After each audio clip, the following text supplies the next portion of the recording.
Una vez superado el peligroso momento de las minoridades de Fernando IV y Alfonso XI, a partir del año 1325 se inició el reinado personal de Alfonso XI, que supuso un proceso de apuntalamiento de la monarquía después del largo periodo de convulsiones en la época de Alfonso X, Sancho IV y Fernando IV. La inestabilidad interna continuará a la muerte de Sancho IV, ocurrida en el año 1295, iniciándose entonces un periodo denominado de las minoridades de su sucesor Fernando IV y de su nieto Alfonso XI.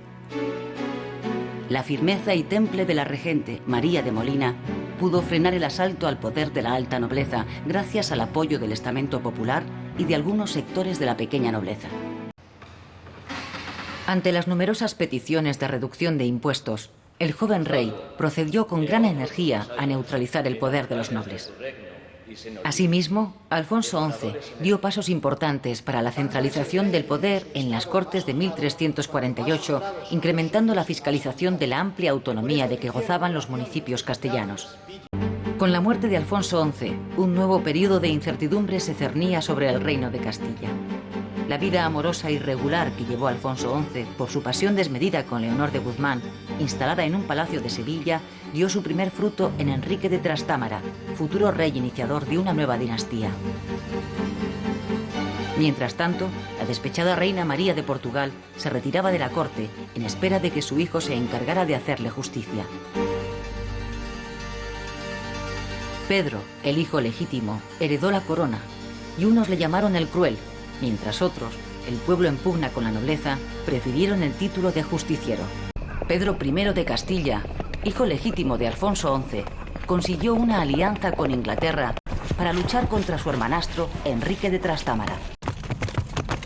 La ayuda inglesa fue esencial para Pedro I el Cruel, pero al no poder cumplir con lo prometido, estos le abandonaron, extremo que aprovecharía su hermanastro Enrique de Trastámara, quien en el famoso combate de Montiel dio muerte a su propio hermano, convirtiéndose en el nuevo rey de Castilla.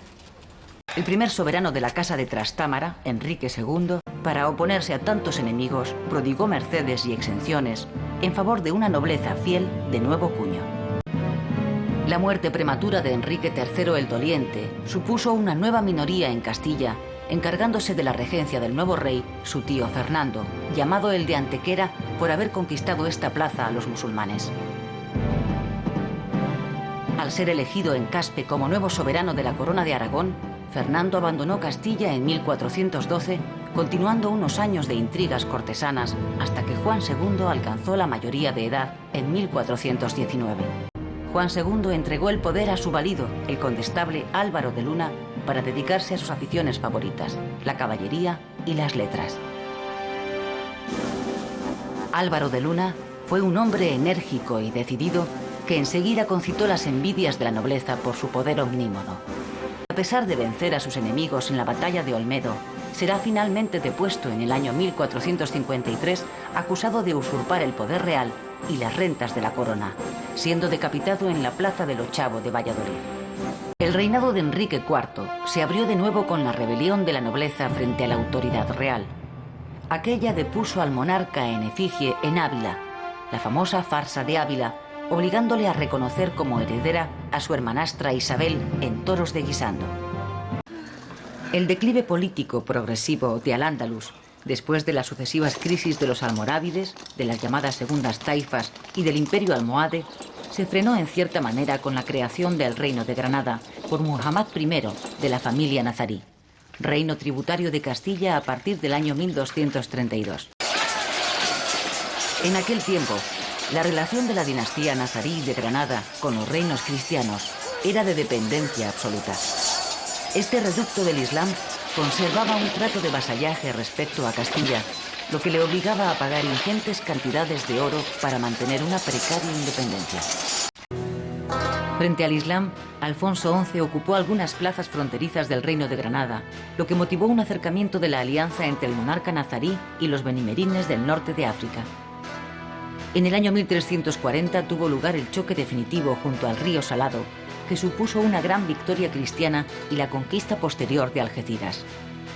A partir de entonces, se puede afirmar que la batalla del Estrecho quedaba resuelta a favor de Castilla, poniéndose fin a una serie de invasiones africanas que se habían iniciado 2 siglos antes por los almorávides. Durante los primeros años del reinado de Enrique III el Doliente, se inició la política africana al tiempo que Castilla se abría al Atlántico al patrocinar la conquista de las Islas Canarias que dirigieron los caballeros franceses Juan de Betancourt y Gadifer de la Salle. En la Corona de Aragón surgió un organismo derivado de las Cortes, la Diputación. Convertida en una institución más estable desde Pedro el Ceremonioso, adquirió en Cataluña una gran importancia política con el nombre de Diputación del General o Generalitat. Pedro IV fortaleció la realeza y redujo los intereses nobiliarios, enfrentándose a la nobleza de Aragón y Valencia. Asimismo, obtuvo la victoria de Épila sobre los nobles aragoneses de la Unión. Como consecuencia de ella, abolió sus privilegios. La muerte del rey Martín el Humano, sin descendencia legítima, planteó un grave problema sucesorio que se solucionó con el Compromiso de Caspe en 1412, que entronizó a la Casa Castellana de los Trastámara en Aragón. Al morir Fernando I en el año 1416, le sucedió su hijo Alfonso V, llamado el Magnánimo, que muy pronto se sintió atraído por la aventura mediterránea. La oligarquía catalana, encastillada en la Generalitat, se había lanzado a una larga guerra de 10 años que acabó sin conseguir su objetivo de afirmarse en el poder. Juan II moriría en 1479 sin poder recuperar los territorios cedidos a Francia, pero sí pudo ver, 4 años antes de su muerte, a su hijo y heredero Fernando proclamado como rey de Castilla por su matrimonio con Isabel I. Debido a las dificultades internas de Castilla, Jaime II el Justo ejerció un papel hegemónico en el Mediterráneo e iniciaba una política de penetración económica en el Magreb más oriental gracias al acuerdo con Castilla sobre el reparto de influencias en el norte de África. El largo reinado de Pedro IV, 1336-1387, conocido como el Ceremonioso, sobresalió por su intento de conseguir la reunificación de la Corona de Aragón, dividida primero desde el testamento de Jaime I y después de nuevo con la incorporación de Sicilia entre las distintas ramas de la dinastía catalano-aragonesa. Pedro el Ceremonioso logró la integración manu militari del reino de Mallorca-Rosellón, después de derrotar a su cuñado, pero fracasó en cambio en su intento de dominio sobre la isla de Cerdeña. Pedro el Ceremonioso consiguió recuperar por herencia de su esposa Leonor de Sicilia dicho reino para la rama mayor de la dinastía, que dejaría a su hijo el infante Martín, así como la soberanía directa por pocos años de los ducados de Atenas y Neopatria. Esta etapa de expansión mediterránea de la Corona de Aragón en el siglo XIV se cerró con el esfuerzo militar y económico de la ocupación de Cerdeña. Después de largas campañas con fortuna diversa, Alfonso V se apoderó del reino de Nápoles, entrando de forma triunfal en la capital a la manera de los antiguos emperadores. Mientras los reinos de Castilla, León y la Corona de Aragón continuaban su pertinaz avance sobre los restos del imperio almohade en Al-Ándalus, Navarra, que había tenido a fines del siglo XII y principios del XIII serios enfrentamientos con Castilla y Aragón, quedaba encerrada en su pequeño territorio. Con la llegada de la Casa de Champaña se puso fin a 3 siglos de dinastía jimena, iniciándose en Navarra el gobierno de una serie de casas francesas que ocuparían dicho trono. La extinción de la Casa de Champaña supuso la entronización de las de los Capeto, convirtiéndose Navarra en una especie de reino satélite de Francia. La desvinculación directa de la corona de Francia se produjo en el año 1328, en que se instalará la dinastía de los Evreux, que reinará hasta principios del siglo XV. La muerte de Carlos III el Noble en 1425 inauguró otra etapa que se prolongará hasta finales de la época medieval, en donde las alianzas matrimoniales, los vínculos familiares y los compromisos de linaje marcarán la pauta de las relaciones políticas y sociales. Con la nueva reina, Blanca de Navarra, y su esposo Juan de Aragón, se abría otro periodo de conflictos en el reino navarro. En la segunda mitad del siglo XIV, pestes, crisis agrícolas, hambrunas, conflictos sociales, crisis económicas, guerras civiles o epidemias azotarán a todos los reinos peninsulares, aunque con distinta intensidad. La península ibérica, en especial los territorios de la Corona de Aragón, se vieron afectados por la peste negra, que en muchas ciudades diezmó la población. Esta penetra en la península ibérica por el Principado de Cataluña, en donde ya en 1333 el hambre se dejó sentir con toda su crudeza a modo de trágico preludio de la llegada de la primera epidemia de peste negra que se producirá en 1348. A partir de esa fecha, el crecimiento demográfico cayó en picado a lo largo de la segunda mitad del siglo XIV. En general, los reinos de Castilla, León y Portugal se vieron menos afectados por la peste negra que el resto de los reinos peninsulares.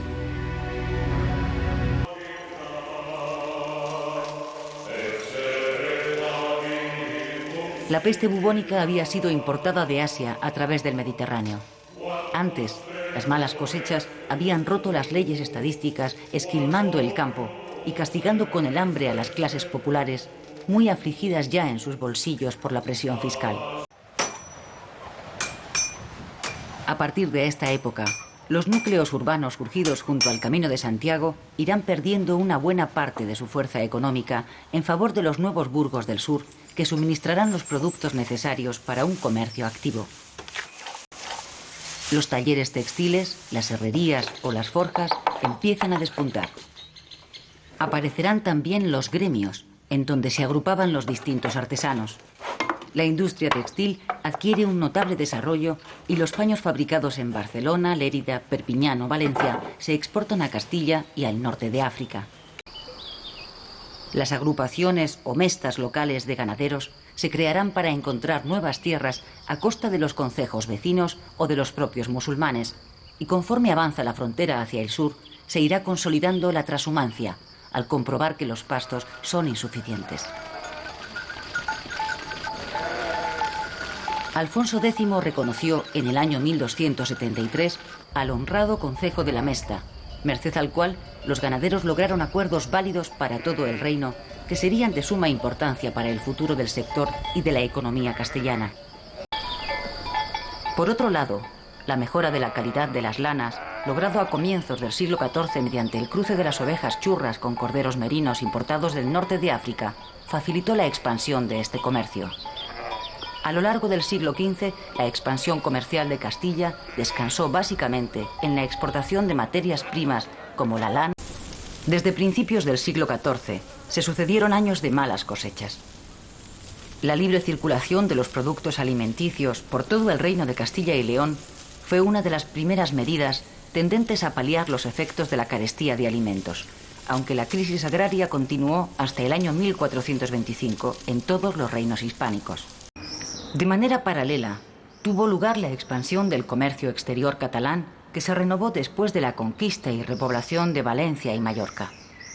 Por su parte, el comercio marítimo de la Corona de Aragón se canalizaba a través de tres grandes centros: Barcelona, Palma de Mallorca y Valencia. A mediados del siglo XIV, la ruta Valencia-Almería y la ruta de Palma de Mallorca a los puertos del norte de África estaba muy concurrida. Dentro de la Corona de Aragón, Cataluña y Mallorca estaban consumidas por disturbios sociales y epidemias, habiendo perdido parte de la prosperidad conseguida durante el siglo XIII. Desde el reinado de Pedro el Ceremonioso, se estaba gestando una profunda crisis en el Principado de Cataluña. La solución dada en Caspe frenó una posible guerra civil, aunque hubo un conato de revuelta caudillada por el conde de Urgel. En este periodo, la corona llevó una política de apoyo a los mercaderes, artesanos y menestrales agrupados en un partido de corte popular denominado La Busca, que luchaba contra la oligarquía urbana formada por ciudadanos honrados, rentistas y terratenientes, y que eran conocidos como la Viga. Estos también dominaban la Generalitat, desde donde atacaron y vencieron a los del Partido Popular, que solo se hizo con el poder municipal en 1453, siendo derrotados en 1462, al inicio de la Guerra Civil contra Juan II. Por aquella época, tuvo lugar en Galicia la Segunda Guerra Irmandiña, la revuelta antifeudal más importante que hubo en la Corona de Castilla. A lo largo del siglo XIV irían empeorando las condiciones sociales de los mudéjares y judíos en los distintos reinos cristianos. La minoría judía, hasta entonces respetada, se convirtió en víctima propiciatoria de este malestar general. En 1391 estalló de manera definitiva el odio antisemita. La gran masacre se inició en Sevilla y luego se propagó como la pólvora por toda la península. Durante el siglo XV, la atmósfera social se volvió asfixiante para los judíos al dictarse leyes antijudías, expurgarse los libros hebreos, así como obligarles a asistir a prácticas cristianas.